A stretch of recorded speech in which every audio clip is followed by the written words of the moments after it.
आजी ए जी सुनो हो ए हल्ले पगलों के कमी नहीं है। ई सज धज के अपना लिपस्टिक पाउडर मार के ले धान रोपेले आओ रोप। तोर दिमाग में खराब हो गेल हो। हम धान रोपे ले नहीं एली बप्पा। हम तो चला लिए देवघर। चलना हको तो चला, नहीं तो हम चला लियो अकेले। अरे तोर दिमागवा मगवा खराब तो नहीं हो गलो। रोपनी टोपनी के दिन में जिमी तो देवघर 10 दिन बाद नहीं जा सकनी। 10 दिन बाद कहिए जइबई जी, आसना में जइबई। तोरा कुछ पता चलो हको? देखो तो छोटुआ के मम्मी बिकिया के कनाई सब देवघर से चली अइलै। हम की तो जइबई 10 दिन बाद। तू सबके जोरती काहे करो लगई हो? उ सब के मेरा दिल्ली में कमा है, पैसा भेजो है चल दे है। ई नहीं रोपा डोबा करमी तो साल भर खैमी कहाँ से? और ये धाना चौरा बेच के सरिया लहंगवा खरीदो कने से खरीदमी? सब झमकावल हो जीतो। आजी हम जइबो तो जइबो। सुना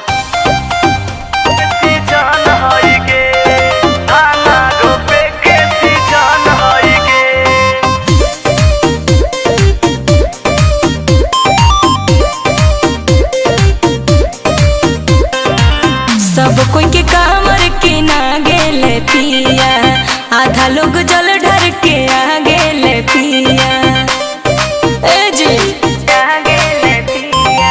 सब कोई के कामर के ना गेले पिया, आधा लोग जल ढर के आ गेले पिया। पहले धनिया मिताबे भजन होई गे, अभी धाना रोपे के सीजन होई गे। पहले धनिया मिताबे भजन होई गे, अभी धाना रोपे के सीजन होई गे।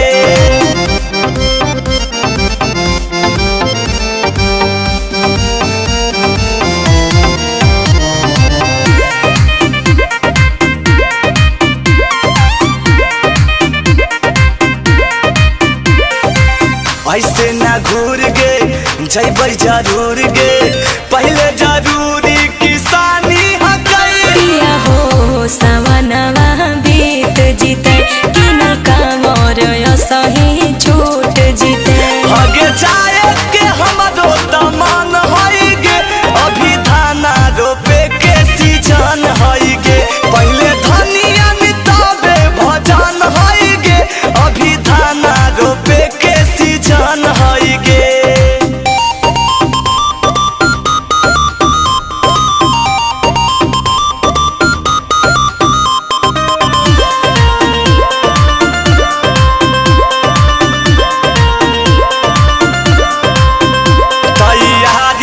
भैले है सामान सब किनैले है, रुके चलल जीते धानी गे। बाबा के दिन में न लीला करो, नहीं जइबो त रुपई